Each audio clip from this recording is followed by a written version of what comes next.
Just about every parent knows the angst of having a child throw a noisy tantrum in a supermarket or on a crowded street. But some families struggle daily with much more serious behavioural problems, especially when their children suffer from mental health issues like anxiety or depression. How to deal with those children is a major dilemma for health workers too. In some extreme cases, children with psychiatric disorders are physically restrained and placed in seclusion, something that can be deeply traumatic. A new report has highlighted the unacceptable use of those practices on disturbed children, and health professionals say it must stop. Louise Milligan reports.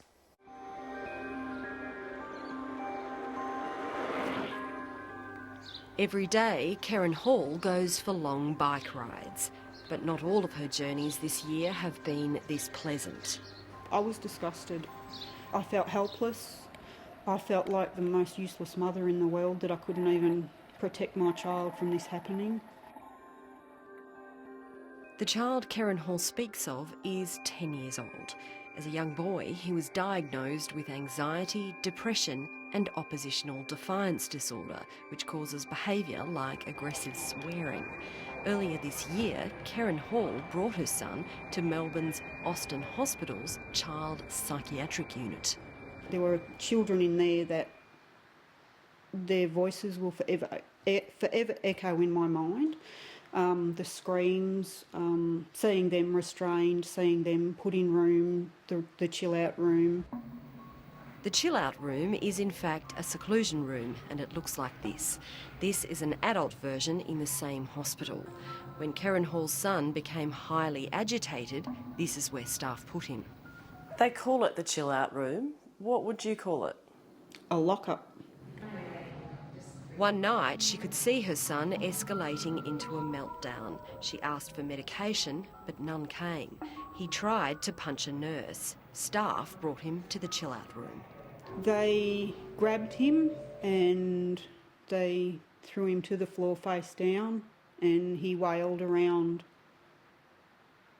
no other way to say it, like a stuffed pig. This is what he looked like. He had bruising under his right eye. He had welts on his left shoulder and slight bruising where he'd been grabbed. An hour and a quarter later, her son, then 9, returned quietly to his mother. Sweat was just drenching off his body. His clothes were drenched. And he said, "I promise I'll be a good boy, Mummy. Take me home. I don't want them to do this to me anymore. I hate it here. They've hurt me and I just want to go home. Nobody loves me. Nobody gives a shit about me. You promised me that they'd help me, and all they've done is my head even more. I want to go home and I want to die." An Australian Institute of Health and Welfare report, just released, has highlighted the harm that seclusion and restraint can cause. It's marked them out as areas of critical importance in mental health. And while it's shown that the numbers of people being held down against their will and put into isolation are declining, alarmingly, it's still more likely to happen to children than to adults. One of those children is the son of Bo Turner, a single mother of 3. Are you looking forward to going freeway? Yeah.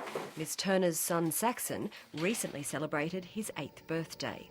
Despite his cuddly appearance, his oppositional defiance disorder and sensory processing problems make it extremely hard for him to regulate his behaviour. He's been restrained by police countless times. So there's a piece that goes underneath and they get tied both sides to the bed. There's 3 lots of Velcro. Saxon was also admitted to the Austin Hospital this year. When we first went into the unit, there was a little boy. He had a black eye and a scratch, I think, on his chest, and Saxon had said, "Oh, look at him, Mum, what happened to him?" A nurse then replied, "That's what happens when you're a naughty boy."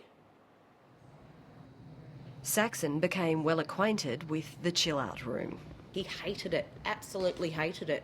And as soon as he was in there, be yelling and screaming, and he'd just want me, he'd be threatening for me.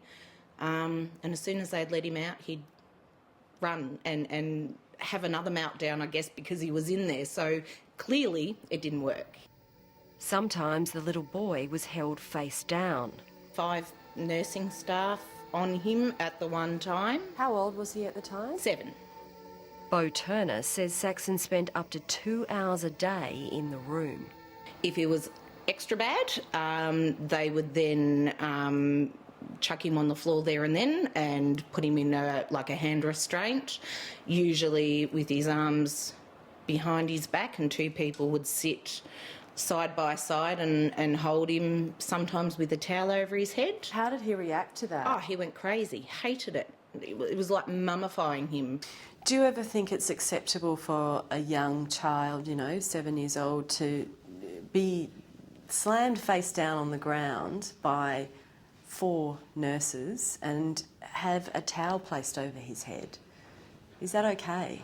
All of our staff are trained in appropriate use of physical holds where absolutely necessary and where no other interventions can be effective.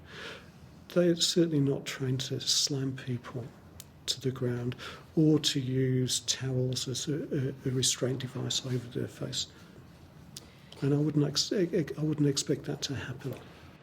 The head of the Alston's psychiatric department, Professor Richard Newton, showed 7:30 one of the hospital's seclusion rooms. And as you can see, it is a very plain, empty space. Professor Newton is a strong opponent of seclusion and restraint, particularly of children. He has been campaigning to stop it. He says cases like this in his own hospital shouldn't happen. I think it can be enormously distressing. They're much more likely to think that if they're being held, that that's a punishment. If they're being restrained, that that's a punishment for something that they've done wrong. And for that to undermine their self-esteem, for it to be traumatic, and again for it to make the situation worse. The chair of the National Mental Health Commission, Professor Alan Fells, says the organisation's had more complaints about seclusion and restraint than any other practice in psychiatry. It is a sign of a mental health system that is not working well when so many people have seclusion and restraint. It's kind of the last step when the whole system fails, as it so often does. Kelly Comans can speak firsthand about what it's like to be thrown in seclusion. There were 4 or 5 that came and then dragged me from the bedroom out the back to HDU, where I was then kind of held down. They tried to give me an injection, but I was fighting for my life. I didn't need to be shut down and physically restrained. I needed to be heard. I needed to tell my story and have someone bear witness to that. I think it's a very archaic and outdated practice. If anything, from what I've witnessed with my son and the other children in there, I believe it causes more psychological trauma. Oh, my heart would just break into 1,000 pieces. He's my own flesh and blood. He's bloody 7 years old at the time. Despite perceptions seclusion and restraint are the only options for out-of-control kids, Saxon's been living in residential care for 2 months. He hasn't been restrained or secluded once. They use a far better approach, more of a therapeutic. It's soft, it's gentle. Look, he still does have meltdowns, but nothing, absolutely nothing like the Austin. After hearing the accounts of these 2 mothers, Professor Richard Newton says he's determined to stamp out seclusion and restraint in the children's ward altogether. Yes, it upsets me terribly, but what it leads me to is, well, we just have to find a new way to address this and stop it and do better. Karen Hall's finally getting help for her son. She's trying to be optimistic, but she won't forget what happened to him anytime soon. I'm pretty disgusted in what happened to my child. I'm actually appalled. I just want to know what sort of message they're sending these children. Louise Milligan reporting, produced by Jacquelyn.